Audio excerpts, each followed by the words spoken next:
அன்பிற்கினிய ஆசிரியர் பெருமக்கள் அனைவருக்கும் உங்கள் மணிகணேசனின் அன்பான வணக்கங்கள். சரி, இன்னைக்கு நம்ம தமிழ்ல வந்து தமிழ் இலக்கணத்துல இருக்கக்கூடிய மிக முக்கியமான, அதாவது அடிப்படையான ஒரு 50 வினாக்களுக்கு நம்ம இன்னைக்கு விடையளிக்க போறோம்.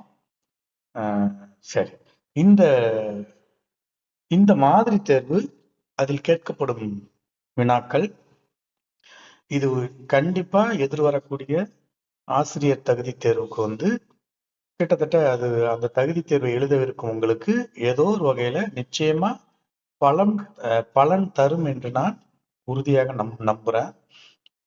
சரி, ரைட். இப்ப நம்ம வினாவிற்கு பார்க்கலாமா? சரி, ரைட். நாட்கள் நெருங்கிட்டே இருக்கு. நம்ம கொஞ்சம் இந்த மாதிரி தேர்வை கொஞ்சம் விரைவாக இணைந்து செய்ய பார்ப்போம். ஓகேவா? சரி, வாங்க போவோம். முதல் கேள்வி என்ன? தமிழ் எழுத்துக்களில் உயிர் எழுத்துக்கள் எத்தனை? ரொம்ப அடிப்படையான கேள்விதான் அது. உயிரெழுத்துக்கள் எத்தனைன்னு கேட்கிறாங்க. அது நமக்கு எல்லாருக்குமே நன்றாகவே தெரியும். எத்தனை? 12 தான். ஆ முதல் அவ் வரையிலான உயிரெழுத்துக்கள் மொத்தம் 12 ஆகும். சரி, இப்ப நம்ம அடுத்து வினா எண் 2ற்கு செல்வோம். மெய்யெழுத்துகள் மொத்தம் எத்தனை? உயிரெழுத்தை பார்த்துட்டோம் 12ன்னு. அப்ப மெய்யெழுத்து மொத்தம் எத்தனை? 18 தான். இக்கு முதல் இன்னு வரையிலான மெய்யெழுத்துகள் மொத்தம் 18 ஆகும். இந்த உயிரெழுத்து 12ம் மெய்யெழுத்து 18ம் இணைந்து 30 எழுத்துக்கள் தான் தமிழ் இலக்கணத்துல முதல் எழுத்துக்கள் என்று அழைக்கப்படும். இது ஒரு கூடுதலான தகவல், நினைவில் கொள்க. அடுத்து 3வது வினாவை பார்க்கலாம். ஆயுத எழுத்து எது? ஆயுத எழுத்து எது? நல்ல தெரிந்த விடைதான். இஹ் இஹ் என்பது தனிநிலை எனப்படும் ஆயுத எழுத்து. அடுத்து 4வது கேள்வி.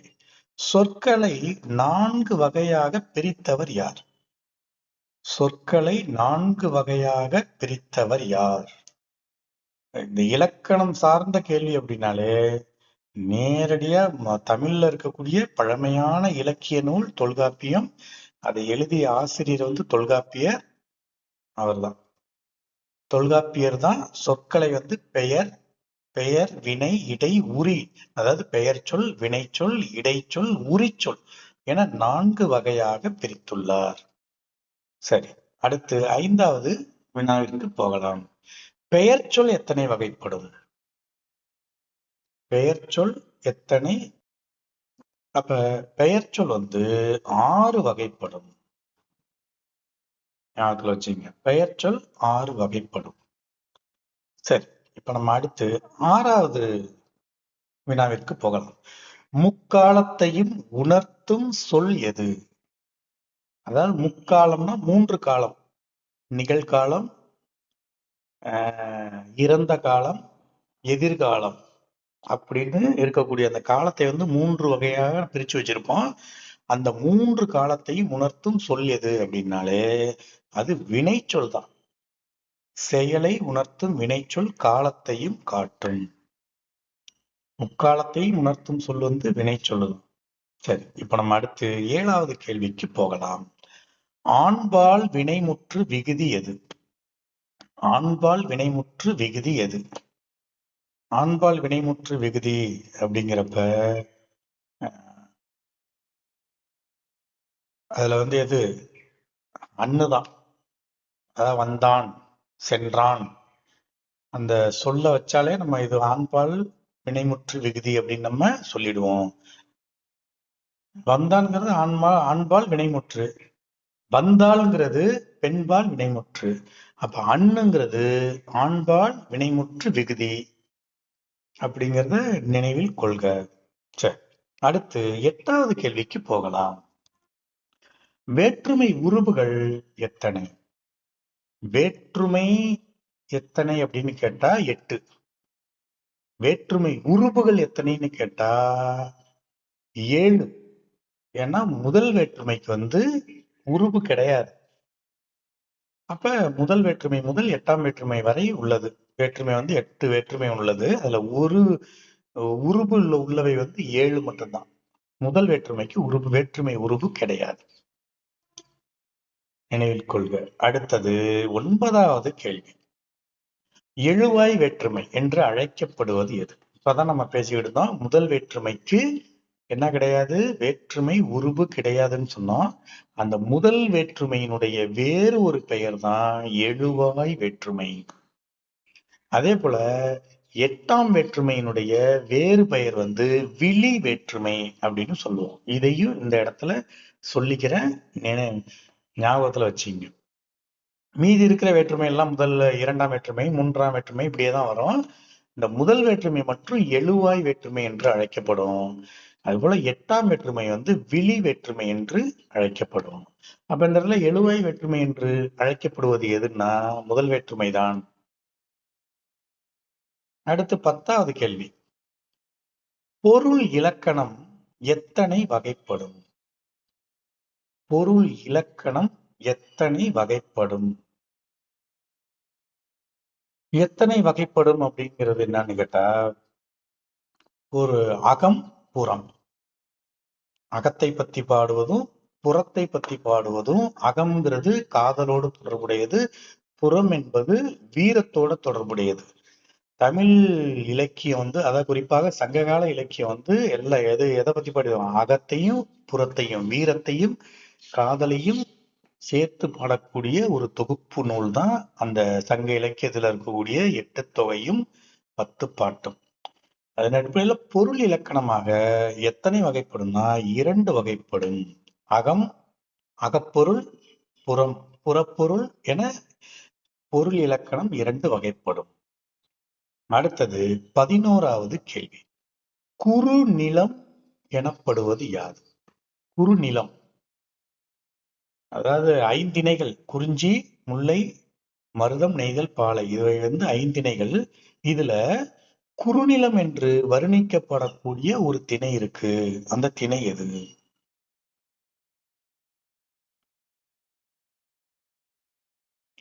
முல்லைதான். ஏன்னா முல்லை காடும் காடு சார்ந்த இடமும் தான் முல்லை. அப்ப அந்த காட்டு பகுதி எப்படி இருக்குன்னா அது ஒரு குறுநிலமாவே இருக்குது. அப்ப முல்லை குறுநிலம் எனப்படுவது முல்லை. சரி, இப்ப அடுத்து நம்ம 12வது வினாவிற்கு செல்லலாம். யாப்பிலக்கணத்தின் உறுப்புகள் எத்தனை? யாப்பிலக்கணத்தின் உறுப்புகள் எத்தனை அப்படின்னு கேள்வி. அப்ப யாப்பிலக்கணத்தின் உறுப்புகள் அப்படின்னு பார்த்தா அது 6. எழுத்து, அசை, சீர், தலை, அடி, தொடை என 6 உறுப்புகள் அந்த யாப்பிலக்கணத்துல இருக்குது. சரி, இப்ப நம்ம அடுத்து 13வது கேள்விக்கு போகலாம். அணி இலக்கணம் எதனை விளக்குகிறது? அணி அப்படின்னாலே அது எதுக்கு நம்ம போடுறோம்? இயல்பா இருக்கிறதுல நம்ம ஏதோ ஒரு அணிகலன் அதை அணிகிறோம் அப்படின்னாலே அது அழகை கூட்டுவதற்கு தான். அப்ப அணி இலக்கணம் என்பது எதனை விளக்குகிறதுனா அந்த செய்யுள்ள அந்த கவிதையில இருக்கக்கூடிய அழகினை விளக்குவதற்காகத்தான் அணி இருக்குது, அணி இலக்கணம். அப்ப செய்யுளுக்கு அழகூட்டும் கருத்துக்களை விளக்குவது அணி இலக்கணம் ஆகும். அழகூட்டும் கருத்துக்கள், அழகை தருவது அணி இலக்கணம். சரி, அடுத்து நம்ம 14வது கேள்விக்கு போகலாம். உவமை அணியின் வகை எது? உவமை அணிங்கிறது உவமை அணி அது ஒரு அணி. அணி வகையில அது உவமை அணி. வெளிப்படையாக, போல, அற்று இதெல்லாம் திருக்குறள்ல செய்யுள்ல வந்துச்சுன்னா அதெல்லாம் உவமை அணின்னு வந்துடும். அந்த உவமை அணியில இன்னொரு ஒரு வகையான அணி இருக்கு. அது என்னன்னா அந்த ஓம உருபு மறைந்து வரும். வெளிப்படையா இருந்துச்சுன்னா ஓமை அணி, மறைந்து வந்துச்சுன்னா அது எடுத்துக்காட்டு ஓமை அணி. அப்ப ஓமை அணியின் வகையில இங்க 4 விளக்கம் கொடுத்திருக்காங்க, 4 விடை கொடுத்திருக்கிறாங்க. அந்த 4 விடையில உவம உருபு மறைந்து வருதல், அது எடுத்துக்காட்டு ஓமையணி.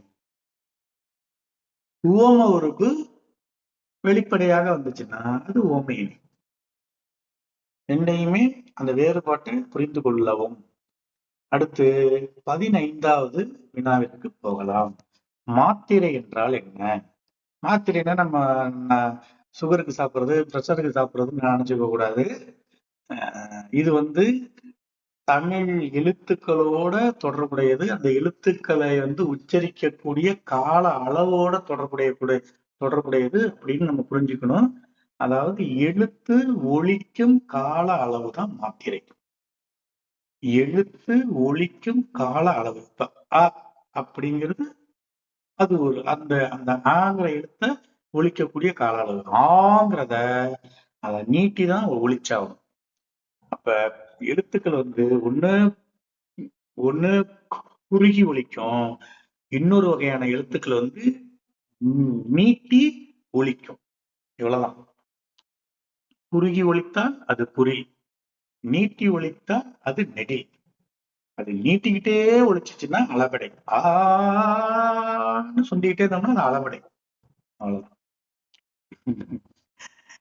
சரி சரி சரி, ஓகேவா? ஏன் கொஞ்சம் விளையாட்ட கொஞ்சம் ஜாலியா அப்படி கத்துக்கிட்டாதான் நம்மளுடைய அந்த தேர்வுக்குரிய அந்த விடைகள் நம்முடைய மனதில் நீங்காத இடம்பெற்று அப்படியே நம்முடைய அந்த மூளையில பதிவாயிடும். அதுக்குதான் ஒரு ஜாலியாவும் படிக்கணும்.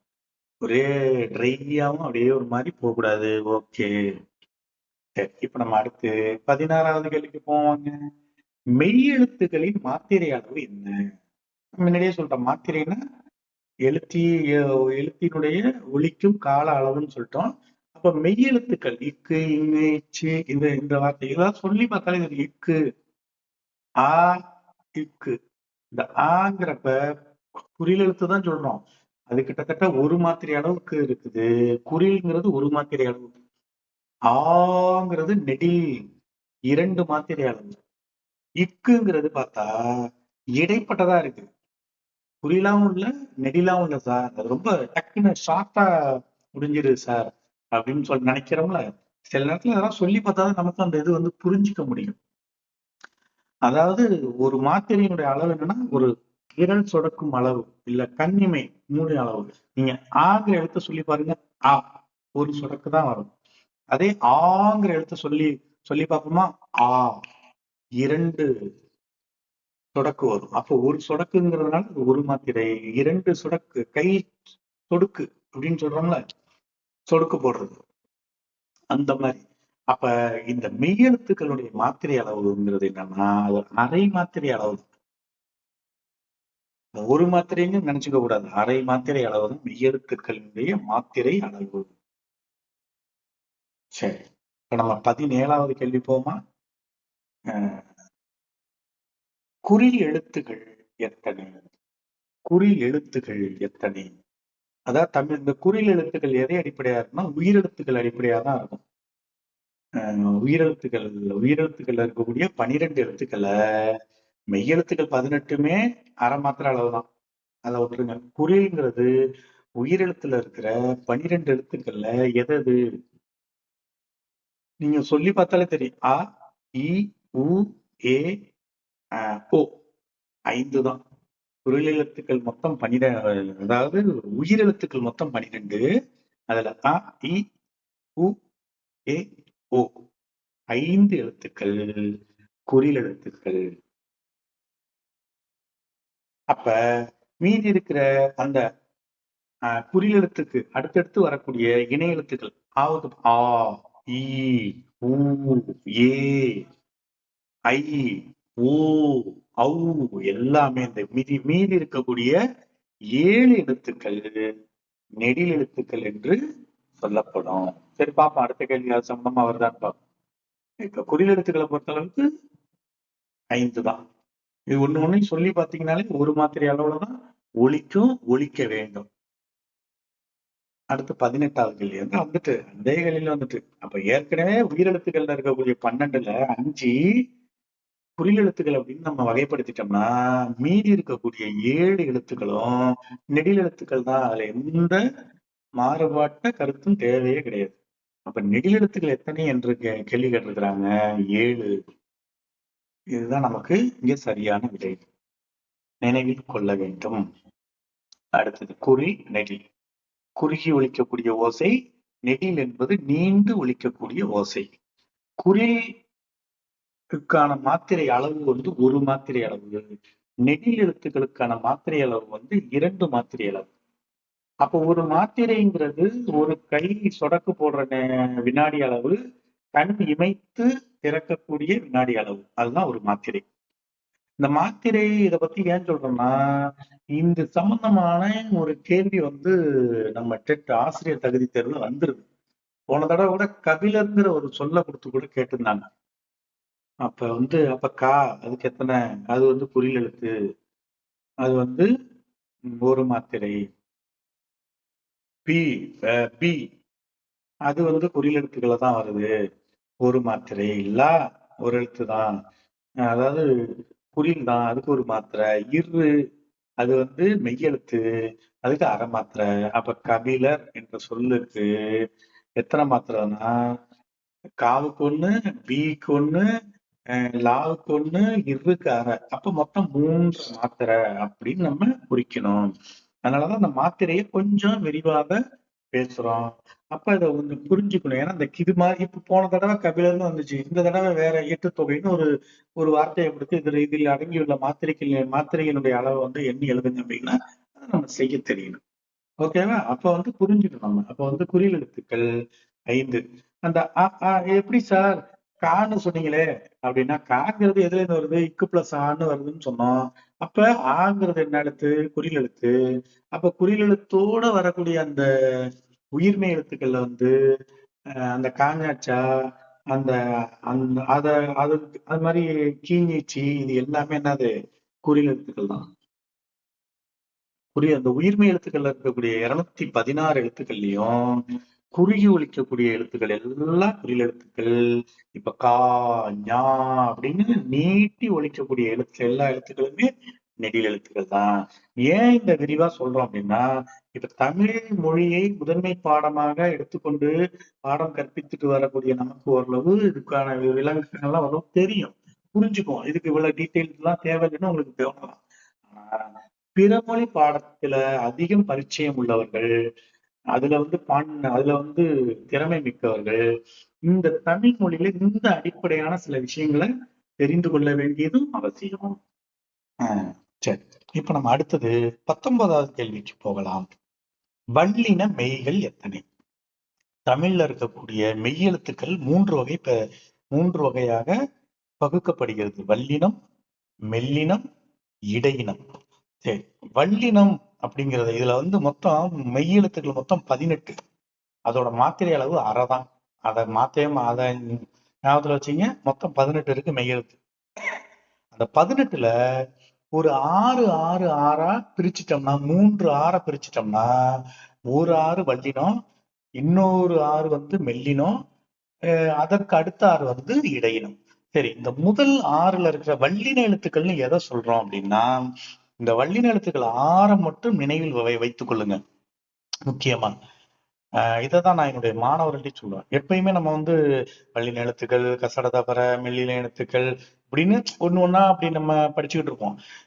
எப்பயுமே என்னன்னா கொஞ்சத்தை நினைவில் வச்சுக்கிட்டோம்னா அப்ப ரெஸ்ட் ஆஃப் மீதி இருக்கிறது தன்னாலேயே நமக்கு நினைவுல வந்துடும். சரி, இப்ப நான் எப்படி சொல்றேன்னு பாருங்களேன். வல்லின மெய்கள் வந்து கசட தபர அப்படின்னு சொல்லுவோம். இக்கு, இச்சி, இட்டு, இத்து, இப்பு, இற்று. சரியா? இந்த இக்கு, இச்சி, இட்டு, இத்து, இப்பு, இற்று இது எல்லாமே நல்லா ஸ்ட்ரெஸ் பண்ணி சொல்லக்கூடியதா இருக்கும். வல்லினம் என்பது வன்மையாக ஒலிக்கும் எழுத்துக்கள். இத வந்து இக்கு அப்படின்னு நம்ம சொல்ல முடியாது. அது வந்து வடமொழி எழுத்தா போயிடும். இச்சுன்னு சொல்லாம இஸ்ஸு அப்படின்னு சொன்னா அது வடமொழி எழுத்தா போயிடும். அப்ப இந்த தமிழ் எழுத்துக்கள்ல இந்த இக்கு, இச்சி, இட்டு, இத்து, இப்பு, இற்று இத அழுத்தி சொல்றதுனாலதான் இதுக்கு பேரு வல்லினம்னு பேரு. வன்மையாக ஒலிப்பதால் இது வல்லினம். இந்த 6 எழுத்துக்களை மட்டும் ஞாபகத்துல வச்சுங்க. இதை வந்து ஈஸியா கசடதபர அப்படின்னு சொல்லுவோம். தமிழ் இலக்கியத்துல இப்படி, அதாவது கசடதபரங்கிற ஒரு ஒரு என்ன இருந்துச்சுன்னா, ஒரு அந்த பருவ இதழ்கள்னு சொல்லுவோம்ல, இப்ப இருக்கக்கூடிய ஆனந்த விடன், குமுதம் மாதிரி ஒரு இதழும் இருந்திருக்கு. அதையும் ஞாபகத்துல வச்சுக்கோம். கசடதபரங்கிற பேர்ல ஒரு இலக்கிய இதழ் நடத்தப்பட்டது, நினைவில் கொள்க. ஏன்னா சில நேரங்கள்ல எங்கேருந்து கேள்வி கேட்கறான்னு நமக்கு புரியாது. அப்படிங்கிறப்ப அதையும் நம்ம ஞாபகத்துல வச்சுக்கணும். அந்த கசடதபரம் மட்டும் ஞாபகத்துல வச்சுக்கலாம். இதை மட்டும் நீங்க நினைவில் வச்சுக்கிட்டா போதும். நீங்க மெல்லின மெய்களை, இடையின மெய்களை நினைவில் கொள்ள வேண்டிய அவசியமே இல்லை. அது தன்னாலே வந்துடும். எப்படி வர வைக்கணும்னு பாருங்களேன். இப்ப வல்லின மெய்கள் இக்கு, இக்கு, இச்சு, இட்டு, இத்து, இப்பு, இற்று. ஓகேவா? இப்ப இதை நான் குறிச்சிட்டோமா? அப்ப அடுத்தது இதுக்கு இந்த இக்குக்கு பக்கத்துல இருக்குல்ல, அடுத்தது என்ன? வல்லினம்னா வன்மையா ஒலிக்கக்கூடிய எழுத்துக்கள். மெல்லினம் அப்படின்னா அதுக்கு ஆப்போசிட், மென்மையா ஒலிக்கக்கூடிய எழுத்துக்கள். இந்த இக்கு இருக்குல்ல, அது இந்த இந்த கசடதபரம் இருக்குல்ல, அதுக்கு அடுத்து வரக்கூடிய இனமான எழுத்துக்கள், அதை வந்து இன எழுத்துக்கள் அப்படின்னு சொல்லுவோம். இதற்கு அடுத்து வரக்கூடிய எழுத்துக்களை ஞாபகம். இக்குக்கு அடுத்து என்ன வரும்? இங்கு வரும். இச்சுக்கு அடுத்து என்ன வரும்? இஞ்சி வரும். இட்டுக்கு அடுத்து என்ன வரும்? இன்னு வரும். இத்துக்கு அடுத்து இந்து. இப்புக்கு அடுத்து இம்மு. இற்றுக்கு அடுத்து இன்னு. இது எல்லாமே இந்த இந்த கசடதபரல இருக்கிற இந்த இக்கு, இச்சி, இட்டு, இத்து, இப்பு, இற்றுக்குங்கிற மெய்யெழுத்துக்கு இனமான அடுத்து வரக்கூடிய எழுத்துக்கள் அத்தனையும் மெல்லின மெய்கள். அப்ப ஒன்றை நினைவில் கொண்டோம்னா இன்னொன்று தன்னால வந்துருதா? ஆனா நமக்கு என்ன தெரியணும்? அந்த மெய்யெழுத்துக்கள் 18 அந்த அகர வரிசை நமக்கு தெரியணும். அதுல நம்ம பிழை செஞ்சிட்டோம்னா மொத்தமா எல்லா இடத்துலயும் பிழை ஆயிடும். அதுல நம்ம பிழை செய்யற அளவுக்கு ஆனா நம்ம ஆட்கள் யாரும் அப்படி இல்லை. நம்ம எல்லாருமே அதெல்லாம், ஏன்னா நம்மளும் ரைட். அப்போ வந்து நமக்கு வந்து உண்மையிலேயே அதெல்லாம் அந்த அளவுக்கு நம்ம மறந்து போற ஆட்களும் கிடையாது, மறந்து போன ஆளும் கிடையாது. அப்ப நமக்கு நினைவில் வந்துடும். சரி, இப்ப நம்ம இதன் அடிப்படையில் நம்ம மெல்லின எழுத்துக்களை பார்ப்போமா? அடுத்த கேள்வி பாருங்க. அதே கேள்வி வந்துருக்கு. மெல்லின மெய்கள் எவை? அப்ப வல்லின மெய்கள் வந்து இந்த இந்த பதிலே இருக்கு பாருங்களேன். இந்த பதிலே இருக்கு பாருங்களேன். இக்கு, இக்கு, இச்சு, இட்டு, இத்து, இப்பு, இட்டு இருக்க இது வந்து வல்லினம். இந்த வல்லினத்தை மட்டும் ஒன்றை நினைவில் வைத்துக் கொண்டால் மற்ற இரண்டும் ஆட்டோமேட்டிக்கா இயல்பாகவே நமக்கு நினைவுக்கு வந்துவிடும். ஒன்றிலிருந்து இன்னொன்றுக்கு நம்மளாவே தாவிரும். இக்கோட இனமான எழுத்து என்ன? இங்கு. அத இச்சோடது இஞ்சி. இட்டு இன்னு. இத்து இந்து. இப்பு இம்மு. இற்று இன்னு. அப்ப இந்த வல்லினத்துக்கு அடுத்து வரக்கூடிய எழுத்துக்கள் சேர்ந்த அந்த தொகுப்புக்கு பேர் தான் மெல்லின மெய்கள். இதை மென்மையாக ஒலிக்கும் மெல்லின எழுத்துக்கள். முடிஞ்சா? வல்லினத்திலேருந்து மெல்லினத்துக்கும் நம்ம தாவிட்டோம். கசடதபரம் மட்டும் ஞாபகத்துல வச்சுக்கிட்டோம். அதை வச்சுக்கிட்டு ஞன நமன கொண்டு வந்தாச்சு. சரி, இப்ப நம்ம அடுத்து 21வது கேள்வி. இடையின மெய்கள் இந்த வல்லினத்திலையும் சேரல சார். இது இடையின மெல்லினத்திலையும் சேரல, இடைப்பட்டதா ஒலிக்கக்கூடிய எழுத்தா இருக்குது, மெய் எழுத்துக்களா இருக்கு. அது என்ன அப்படின்னு பார்த்தோம்னா, அப்ப ஃபர்ஸ்ட் கொடுத்துருக்காங்க பாருங்க, ஏ ஆன்சர். அது கசடதபர. அதை அப்படியே வச்சுக்குவோம், கசடதபரனே படிச்சுக்குவோம். அப்பதான் நமக்கு நினைவில் வைத்துக் கொள்ள முடியும். அது வல்லினம். ஞன நமன மெல்லினம்.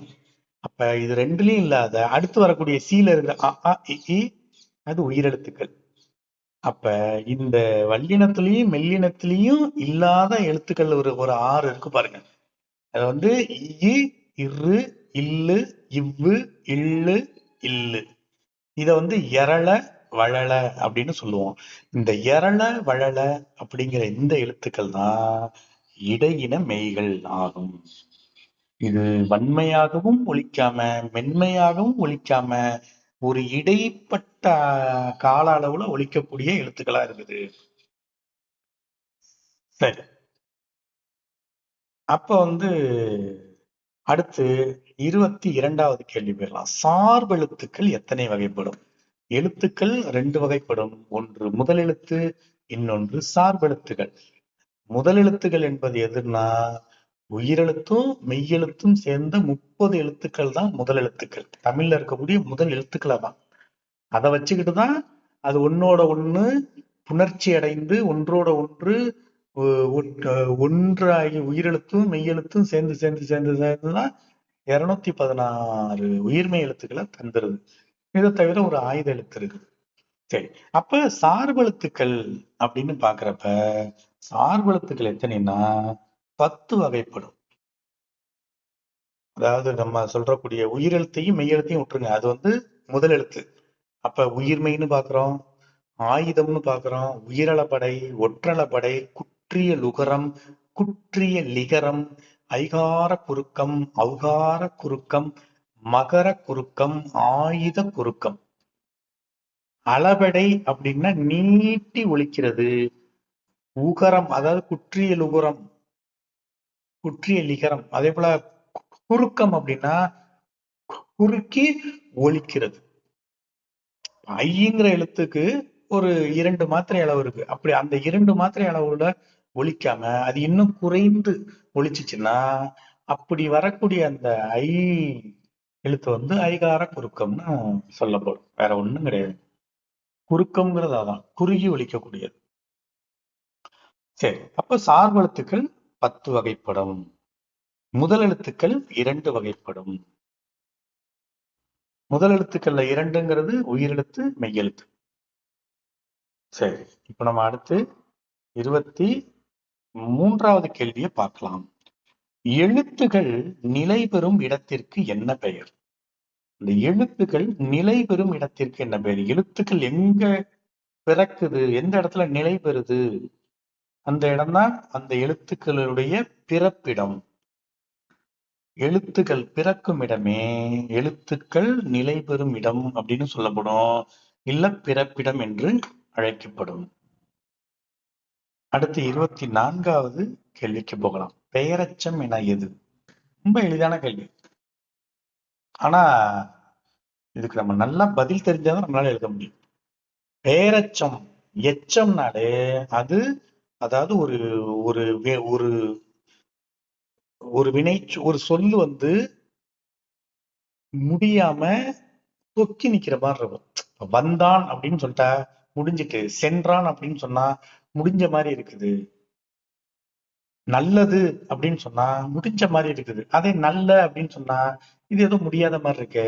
நல்ல அதுக்கப்புறம் நல்ல மாணவன், நல்ல பெண் அப்படின்னு நம்ம அடுத்துக்கு அந்த அந்த சொல்லுக்கு அப்புறம், அந்த எச்ச சொல்லுக்கு அப்புறம் எதையாவது ஒன்று, ஒரு பெயர் சொல்லையோ ஒரு வினை சொல்லையோ சேர்க்க வேண்டியது கட்டாயமா இருந்தாதான் அந்த அந்த வினை அந்த வாக்கியம் ஒரு நிறைவடைந்த ஒரு ஃபீலிங்கை நமக்கு தரும்.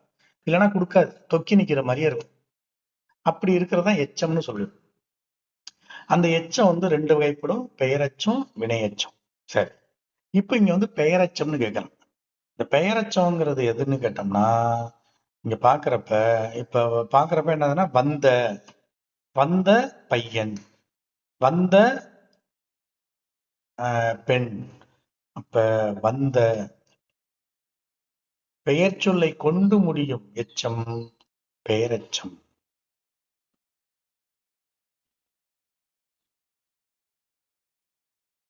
அடுத்த கேள்வி வினையச்சம்.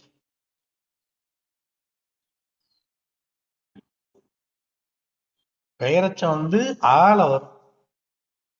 அந்த நல்ல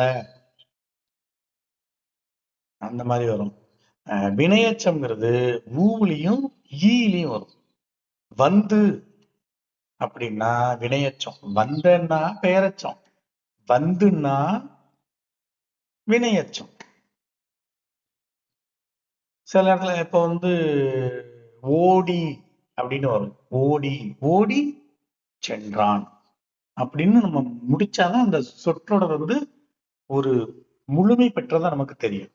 அப்ப இந்த இடத்துல வினையச்சம்ங்கிறது எதுன்னு கேட்டா அப்படி இல்லாம அப்ப இந்த நான் இதுல வினை முற்று அப்படின்னு எதுன்னு கேட்டா வந்தான். வினை முற்றுன்னா வந்தான், வினையச்சம்னா வந்து. அப்ப அதாவது வாங்குற வினைச்சொல். வாங்குற வான்னா அழைத்தல். வாங்குற வினைச்சொல்ல இருந்துதான் வந்திருக்கு. சரி, அடுத்து 26வது கேள்விக்கு போவோம். வேற்றுமை உருபு இல்லா வேற்றுமை எது? இதை நம்ம ஏற்கனவே பார்த்திருக்கோம். வேற்றுமை 8 வகைப்படும், வேற்றுமை உருபு 7 வகைப்படும். இதுல வேற்றுமை உருபு இல்லா வேற்றுமைங்கிறது முதல் வேற்றுமை தான். இதுதான் எழுவாய் வேற்றுமை என்று சொல்வோம் அப்படின்னு நம்ம ஏற்கனவே பார்த்தோம். எழுவாய் வேற்றுமை, வேற்றுமை உருபு இல்லா வேற்றுமை எல்லாமே முதல் வேற்றுமை தான். அடுத்து 27வது கேள்வி. உவம உருபு எது? உவம உருபு எது அப்படின்னு கேட்டா, ரொம்ப எளிமையான எளிமையான வினா. அதற்கு அருமையான விடை இருக்குது. போலங்கிறது தான் உவம உருபு. போல, இல்ல போல், இல்ல போன்ற அப்படின்னு அந்த வார்த்தைகள்லாம் உவம உருபு. அப்ப ஆள், பூ, ஐயெல்லாம் எடுத்துக்க சார். இந்த எழுத்துக்கள்லாம் என்ன சார், எதுக்கு சார் அதெல்லாம் கொடுத்துருக்காங்க அப்படின்னா, இவைய இந்த போலங்கிற இந்த விடையை தவிர மீதி இருக்கிற எல்லாமே வேற்றுமை உருபு. வேற்றுமை உருபு. அப்ப ஐங்கிற எழுத்தை கொடுத்துட்டு, இப்ப இதே கேள்வி எப்படி கேட்டாங்கன்னா, போல, போல், போன்று, ஐய மட்டும் கொடுத்துட்டு மேல கேள்விய வேற்றுமை உருபு எது அப்படின்னு கேட்டா, ஐ என்று நம்ம சரியான விடையை டிக்கடிக்க தெரிஞ்சிருக்கணும். அப்ப உவம உருபுங்கிறது வேற, வேற்றுமை உருபுங்கிறது வேற. உவம உருபு போல, போன்றுங்கிறது வெளிப்படையா இருந்துச்சுன்னா அந்த அந்த அணி உவமை அணி. அப்படி வெளிப்படையா இல்ல, ஆனா அதுக்குள்ள மறைஞ்சு இருந்துச்சுன்னா அது எடுத்துக்காட்டு உவமை அணி. சரி, 28வது கேள்வியை பார்க்கலாம். செய்யுள் உறுப்புகளில் தலை என்பது என்ன? தலை. செய்யுள் உறுப்புகள்ல தலை. தலை என்பது என்ன? தலை என்பது என்னன்னா, சீர்களை கட்டும் முறைதான் தலை. சீர் பிளஸ் தலை, சீர்களை பிணைக்கும் முறை. சீர்கள் ஒன்றோடு ஒன்று பிணைந்து வரக்கூடியதுதான் தலைன்னு சொல்லப்படும். சரி, அடுத்து 29வது கேள்வி. அடி எத்தனை வகைப்படும்? அடி பிறம்படி, கம்படி, கையடின்னு அப்படி சொல்லிக்கூடாது. அடிங்கிறது இந்த இடத்துல அடி என்பது 5 வகைப்படும். குரலடி, சிந்தடி, அளவடி, நெடிலடி, களி நெடிலடி என அடிகள் 5 வகைப்படும். அடுத்து 30வது கேள்வி. தொடை விகற்பங்கள் எத்தனை? இது எல்லாமே செய்யுள் இருக்கக்கூடிய அந்த செய்யுளுக்கு இந்த யாப்பிலக்கணம்னு பார்த்தோம்ல, அதுல 6ன்னு பார்த்தோம். அந்த யாப்பிலக்கணத்தோட தொடர்புடையது எல்லாமே அதெல்லாம். இந்த அடி, சீர், அலை, சீர், தலை,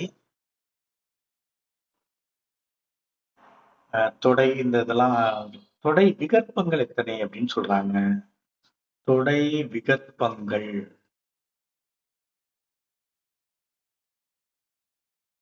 தொடை விகற்பங்கள் 8.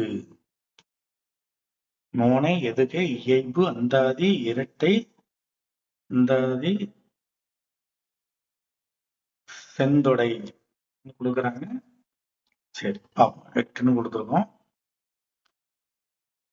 ரைட். தொடை விகற்பங்கள் 8. அடிங்கிறது எத்தனை வகைப்படும்? 5ன்னு பார்த்தோம். அப்ப தொடை விகற்பங்கள் எத்தனை வகைப்படும்னா 8 வகைன்னு நினைவில் கொள்க. பார்த்துக்கணும். 31வது கேள்வி. செய்யுளில் முதல் எழுத்து ஒன்றி வருவது எது? இது இந்த தொடையினுடைய வகைப்பாட்டுல தான் வரும். எதுகை, மோனை, இயைபு, அந்தாதி அப்படின்னு சொல்லக்கூடிய இதுலதான் வரும். அப்ப ஒரு செய்யுள்ல ஒரு செய்யுள்ளையோ ஒரு கவிதையிலேயோ முதல் எழுத்து ஒன்றி வருவது, முதல் எழுத்து ஒன்று போல வருவது எதுன்னு கேட்டா, முதல் எழுத்து ஒன்றி வருவது எதுன்னா மோனை தான். மோதான். மோனை என்பது அடி அல்லது சீர்தோறும் முதல் எழுத்து ஒன்றி வருதல் அப்படின்னு சொல்லுவோம். முதல் எழுத்து ஒன்றி வருவது மோனை. க முதல் எழுத்து காவல ஆரம்பிச்சு அடுத்த எழுத்தும் காவலியோ இல்ல அதற்கு இனமான எழுத்து காவலியோ இப்படி வந்தாலும் அது மோனை தான். அது முதலெழுத்து ஒன்றி வருவது, ஒத்த மாறி வருவது, ஒன்றினா ஒத்த மாறி, ஒத்த மாதிரி வருவது, அது மோனை. அடுத்தது செய்யுளில் இரண்டாம் எழுத்து ஒன்றி வருவது, அதாவது அந்த வார்த்தையில இரண்டாம் எழுத்து ஒன்றி வருவது. இரண்டாம் அப்படின்னாலே அது எதுகை. எதுகை என்பது அடி அல்லது சீர்தோறும் இரண்டாம் எழுத்து ஒன்றி வருதல் அடி. இது ரெண்டு தான். முதல் எழுத்து ஒன்றி வரும், அது மோனையா இருக்கும். இரண்டாம் எழுத்து ஒன்றி வரும், அது எதுகையா இருக்கும். ஏன் அதெல்லாம் அப்படி இருக்கு அப்படின்னா, அப்பதான் அந்த அந்த செய்யுள பாடுறப்ப அந்த அந்த ஒரு எதுவும் அந்த ஒரு தலை தட்டாம ஒரு மாதிரி அழகா அப்படியே வந்துடும். சரி, அடுத்து 33வது கேள்வி. புணர்ச்சி எத்தனை வகைப்படும்? புணர்ச்சியை பொறுத்தளவுக்கு ரெண்டு வகைதான். ஒண்ணு இயல்பு புணர்ச்சி, இன்னொன்று விகார புணர்ச்சி. புணர்ச்சி இரண்டு வகைப்படும். இயல்பு புணர்ச்சி, விகார புணர்ச்சி. அடுத்து 34வது கேள்வி. விகார புணர்ச்சி எத்தனை வகைப்படும்? விகார புணர்ச்சி மூன்று வகைப்படும். ஒன்று திரிதல், ஒன்று கெடுதல், திரிதல், தோன்றல். இங்க எப்படி தோன்றல், திரிதல், கெடுதல். தோன்றல், திரிதல், கெடுதல். விகார புணர்ச்சியில மூன்று வகைப்படும். தோன்றல், திரிதல், கெடுதல்.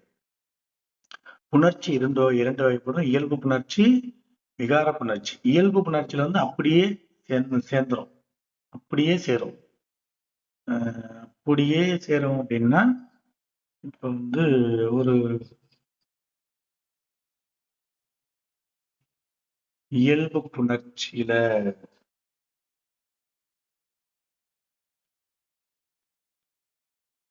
தமிழ் ஆசிரியர், தமிழ்ங்கிறது ஒரு சொல்லு, ஆசிரியருங்கிற ஒரு சொல்லு அப்படியே சேர்ந்துடும். தமிழ் ஆசிரியர்.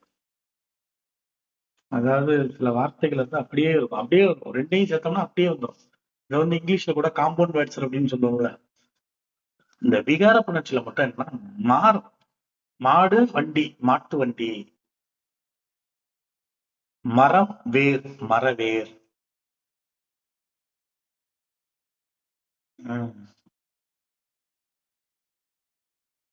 அந்த மாதிரி வரும். சரி, ரைட். அது குறித்து பின்னாடி விரிவா பார்க்கலாம். நம்ம அதுக்கான கேள்வி வந்துச்சுன்னா பார்க்கலாம். இப்ப நம்ம இந்த வினாக்களுக்கு இந்த இடத்த நம்ம இந்த அளவு புரிஞ்சுக்கலாம், கடந்து போவோம். விகார புணர்ச்சி மூன்று வகைப்படும். தோன்றல், திரிதல், கெடுதல்.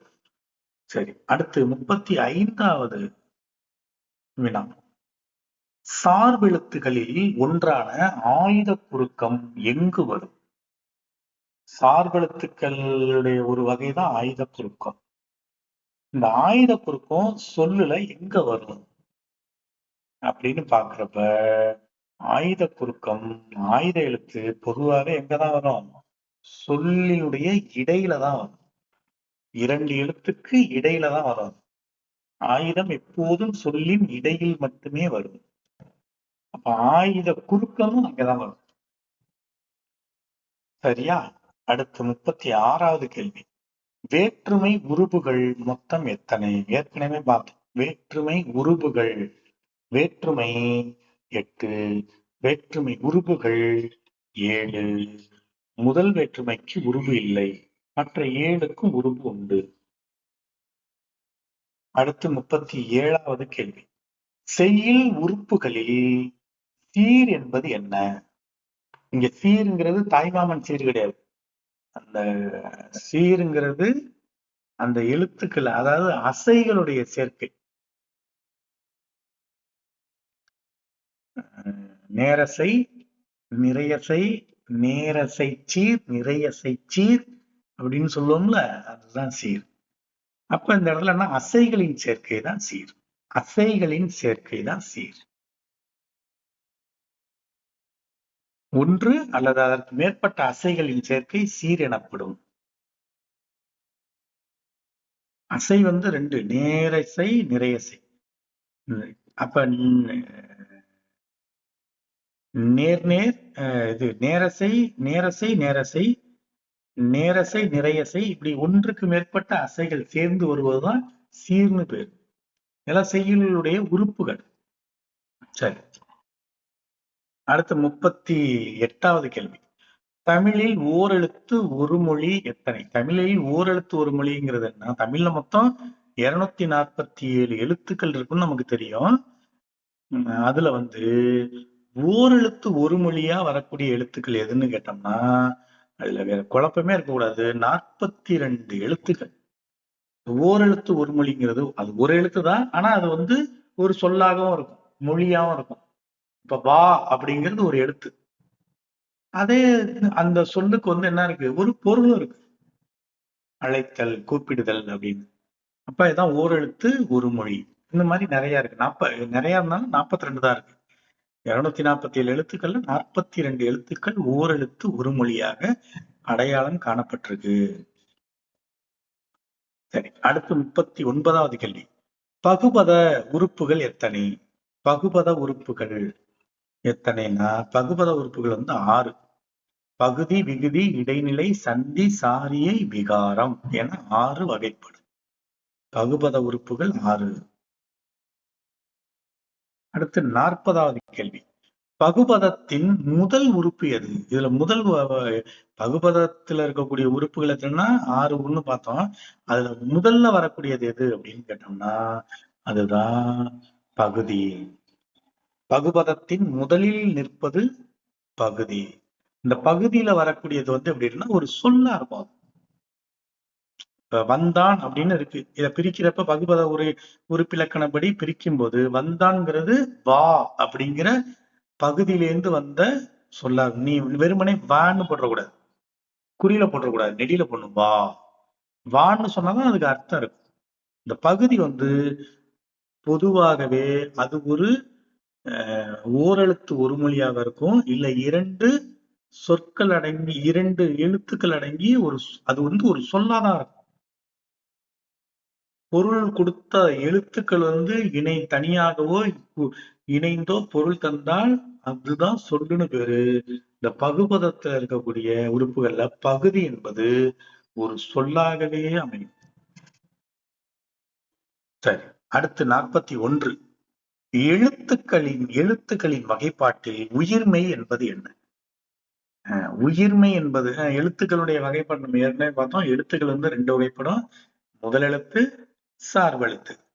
முதல் எழுத்துக்கள்ல எதுன்னா தமிழ் எழுத்துக்கள்ல அடிப்படையா இருக்கக்கூடிய உயிரெழுத்தும் மெய்யெழுத்தும் முதல் எழுத்துல வகைப்பாடுல அடங்கிரும். இப்ப மீதி இருக்கக்கூடிய உயிர்மெய், ஆயுதம், அதுல அளபடை, அதுல குறுக்கம் எல்லாமே என்னதுன்னா சார்பெழுத்துக்கள் தான். சார்பெழுத்துக்கள் 10ன்னு பார்த்தோம். அப்ப இந்த எழுத்துக்களின் வகைப்பாட்டில் உயிர்மெய் என்பது சார்பெழுத்து. அடுத்து 42வது கேள்வி. எழுத்துகள் நிலை பெற ஓசையின் வகை என்ன? ஓசை என்பது எதை சொல்லும்? ஒலிக்கக்கூடிய கால அளவு. அப்ப ஓசையோட தொடர்புடையது எதுன்னு கேட்டா மாத்திரை தான். அப்ப எழுத்துக்கள் நிலை பெற ஓசையின் வகை என்ன? அதெல்லாம் மாத்திரைன்னு சொல்றோம். மாத்திரை என்பது ஒளியின் அளவு, ஓசையின் அளவு. அந்த எழுத்தை உச்சரிக்கக்கூடிய அந்த ஓசையின் அளவு தான் மாத்திரை. அடுத்து 43வது கேள்வி. இலக்கணம் எத்தனை வகைப்படும்? இலக்கணம் 5 வகைப்படும். எழுத்து, சொல், பொருள், யாப்பு, அணி. இலக்கணம் 5 வகைப்படும். எழுத்து, சொல், பொருள், யாப்பு, அணி. ஞாபகத்துல வச்சுங்க. அடுத்து 44வது கேள்வி. உயிரளபடை என்றால் என்ன? உயிர் அளபடை, அதாவது உயிரெழுத்துக்கள் அளபெடுக்கிறதுனா முன்னாடியே சொன்னேன். நீண்டு ஒலிப்பது நெடில். அது இன்னும் நீண்டு ஒலிச்சுச்சுன்னா அது அளபடை. அப்ப உயிரளபடை என்றால் என்னங்கிற இந்த கேள்விக்கு பார்த்தோம்னா, உயிரெழுத்துக்கள் கேள்வியிலேருந்து பதில். உயிரளபடை அப்ப உயிர்லதான் ஆரம்பிக்கணும். அப்ப உயிரெழுத்தை பத்தி தான் அது சொல்லுது. நம்ம பதில்ல ஏதாவது உயிரெழுத்துக்கள் இருக்கான்னு பாக்குறோம். இருக்குது, வந்துட்டு.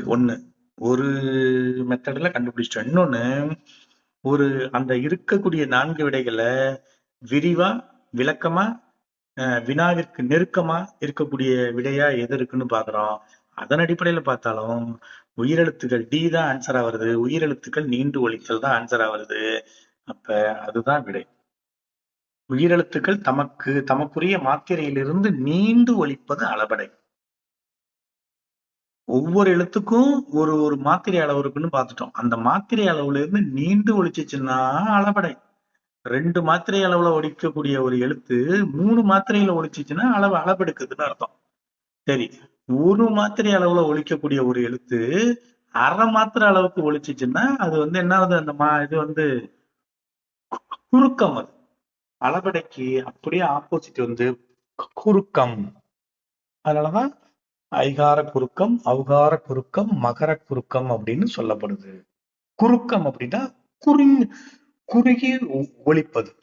மாத்திரையினுடைய அளவுல, இயல்பான மாத்திரை அளவுல இந்த குறுகி ஒலிக்கிறது. ஓகே, இந்த இடத்துல அளபடை, உயிரளபடை 45 அதான் கொடுத்துருக்காங்க. ஐகார குறுக்கம் எங்கு வராது? ஐகார குறுக்கம் எங்கு வராது? அதாவது ஐங்கிற எழுத்து அந்த ஐகார குறுக்கம் பொதுவாக எங்கன்னா முதல்ல வந்துரும், இறுதியில வராது. ஐகாரங்கிறது மொழியின் இறுதியில் குறுகி ஒலிக்கும். ஐகார குறுக்கம் எங்கு வராதுன்னா இறுதியில வராது. மொழி இறுதியில வராது, மொழி முதல்ல தான் வரும். அடுத்து 46. அகப்பொருள் எத்தனை வகைப்படும்? அகப்பொருள் பொருள் இலக்கணம் எத்தனை வகைப்படும்னு பார்த்தோம். அது அகப்பொருள், புறப்பொருள் அப்படின்னு பார்த்தோம். இந்த இடத்துல கேள்வி என்ன வந்திருக்குன்னா, அகப்பொருள் அப்படின்னா அகப்பொருள் எத்தனை வகைப்படும் சொல்லு பார்ப்போம் அப்படின்னு நமக்கு கேள்வி வந்திருக்கு. அகப்பொருள் எத்தனை வகைப்படும் அப்படின்னா 7 வகைப்படும். ஐந்திணைகள், குறிஞ்சி முல்லை, மருதம் நெய்தல், பாலை, இந்த 5 திணைகளோட மேற்கொண்டு 2 திணைகள் சேரும். ஒன்று கைக்கிளை, இன்னொன்று பெருந்திணை. கைக்கிளை, பெருந்திணை. இப்ப அகப்பொருள் எத்தனை வகைப்படும்? 7. அடுத்த கேள்வி, புறப்பொருள் எத்தனை வகைப்படும்? அடுத்த கேள்வி. அகப்பொருளை கேட்டாச்சு. அகப்பொருள் எத்தனை வகைப்படும்னா 7 வகைப்படும். அடுத்து புறப்பொருள் எத்தனை வகைப்படும்? புறப்பொருள் 12 வகைப்படும். வெட்சி, கரந்தை, வஞ்சி, காஞ்சி, நொச்சி, உழிஞை, தும்பை, வாகை, பாடான், புதுவியல், கைக்கிளை, பெருந்திணை. இந்த கைக்கிளையும் பெருந்திணையும் அகப்பொருள்லயும் வந்துச்சு, புறப்பொருள்லயும் வந்துச்சு. ரெண்டுக்கும் பொதுவா. இப்ப சில நேரங்களில் இப்படி கூட கேள்வி கேட்கலாம். அகப்பொருள், புறப்பொருள் இரண்டிற்கும் பொதுவான திணைகள் யாவை அப்படின்னு கேட்டா அது கைக்கிளை, பெருந்திணை. அப்ப புறப்பொருள்ல 12 புறப்பொருள் இருக்கு, 12 திணைகள் இருக்கு. இது எல்லாமே வெற்றி திணை, கஞ்சி திணையின் அடிப்படையில வரும். சரி, அடுத்து 48வது கேள்வி. தகுதியால் தெரிந்த சொல் எது? தகுதியால் தெரிந்த சொல். தகுதியால் தெரிந்த சொல் மங்கள சொல் தான். இடுகுறி காரண பெயர்கள் மற்றும் மங்கள சொற்கள் தகுதி வாய்ந்தவை. இடுகுறி, காரண பெயர், மங்கள சொல். இடுகுறிங்கிறது ஒவ்வொரு பொருளுக்கும் சாதாரண பேர் வச்சிருப்போம். இப்ப மரம்னு வச்சிருப்போம், அதுக்கு வேற எதுவும் அது இடுகுறி பெயர் தான். காரண பெயர்னா அதுக்கு ஒரு அர்த்தம் இருக்கும்.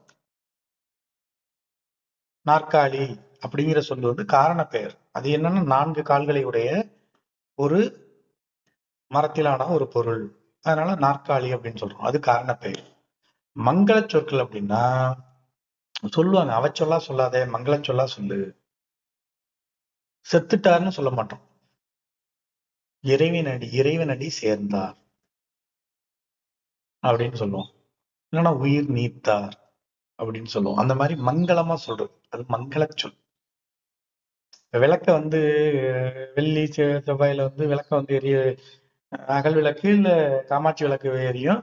போய் அப்படியே அணைச்சிட்டு வா அப்படின்னு சொல்லக்கூடாது. குளிர வச்சுட்டு வா. செய்ய போற செயல் ஒண்ணுதான், அந்த விளக்க போய் அணைச்சிட்டு தான் வரணும். அணைத்துட்டு வா அப்படின்னு சொல்லக்கூடாதுன்னு சொல்லுவாங்க. அது அவச்சொல்லா இருக்குது. அப்ப குளிர வை அப்படின்னு சொல்றது. இதெல்லாம் மங்களமா ஒரு இதா சொல்ற மங்கள சொல் அப்படின்னு பேரு. இந்த இடத்துல தெரிஞ்சுங்க. ஏன்னா இது சம்பந்தமான ஏதாவது கேள்வி வந்தாலும் நீங்க டக்குன்னு எழுதிக்க முடியும். எது மங்களச்சொல் அப்படின்னு சொல்றது. சரி, இப்ப நம்ம அடுத்து 49வது கேள்விக்கு போகலாம். தொல்காப்பியம் எவ்வகை இலக்கண நூல்? ரொம்ப எளிதான கேள்வி. தொல்காப்பியம் என்பது தமிழில் தோன்றிய பழமையான இலக்கண நூல். அப்ப தமிழ் இலக்கண நூல். தொல்காப்பியம் தமிழின் பழமையான இலக்கண நூல். இப்படியும் கேள்வி கேட்பாங்க. தமிழின் பழமையான இலக்கண நூல் எதுன்னு கேட்டா தொல்காப்பியம்னு நம்ம விடையளிக்க தெரியணும். சரி, தொல்காப்பியத்தின் ஆசிரியர் யார் அப்படின்னு கேட்டா தொல்காப்பியர்னு சொல்ல தெரியணும். அடுத்து இந்த மாதிரி தெரிவினுடைய இறுதி வினா. எழுத்துக்களின் பிறப்பிடம் அறிய உதவும் நூல் எது? ஒவ்வொரு எழுத்துக்களும் முதல் எழுத்துக்களா அடையாளம் காணப்பட்ட உயிரெழுத்துக்கள், மெய்யெழுத்துக்கள், இதனுடைய பிறப்பிடத்தை குறித்து அந்த எழுத்துக்கள் எங்கெங்கிருந்து பிறந்து வருதுங்கிறத எவ்வளவு விஞ்ஞான பூர்வமா, அதாவது அறிவியல் நுட்பத்தோட ஆராய்ச்சி சொல்லியிருக்காங்க பாருங்க. இப்படி எழுத்துக்களின் பிறப்பிடம் அறிய உதவும் நூல் எது அப்படின்னு கேட்டா இங்க 2 இலக்கிய நூல் இருக்கு. திருக்குறள், சிலப்பதிகாரம். அது இலக்கிய நூல், அதை விட்டுருங்க. 2 இலக்கண நூல் இருக்கு. தொல்காப்பியம், நன்னூல். நன்னூல் பிற்காலத்துல எழுதப்பட்ட தொல்காப்பிய நூல், பிற்காலத்துல எழுதப்பட்ட இலக்கண நூல் இது நன்னூல். அதனுடைய ஆசிரியர் பவணந்தி முனிவர். ஆனா தமிழின் பழமையான இலக்கண நூல் இப்ப இதுக்கு முன்னாடிதான் பார்த்தோம் தொல்காப்பியம். அப்ப அந்த தொல்காப்பியத்துலதான் எழுத்துக்களின் பிறப்பிடம் பற்றி விரிவாக விளக்கி கூறுது தொல்காப்பியம் தான். தொல்காப்பியம் எழுத்துக்களின் பிறப்பு பற்றி விளக்குகிறது. சரி, இதுதான் இதற்கான விடை. இப்ப நம்ம இந்த தேர்வை, இந்த மாதிரி தேர்வை வெற்றிகரமாக நம்ம நிறைவு செஞ்சிருக்கோம். இப்ப நம்ம நீங்களும் நானும் இணைந்து எழுதின இந்த மாதிரி தேர்வுல 100% வெற்றி அடைஞ்சிருக்கிறோம். நம்ம இந்த வெற்றி எதிர்வரும் ஆசிரியர் தகுதி தேர்விலையும் நிச்சயமாக எதிரொலிக்கும். இந்த வெற்றி அங்கேயும் பிரதிபலிக்கும் என்று கூறிக்கொண்டு உங்களிடமிருந்து விடைபெறக்கூடிய உங்கள் நண்பன் மணிகணேசன். நன்றி, வணக்கம்.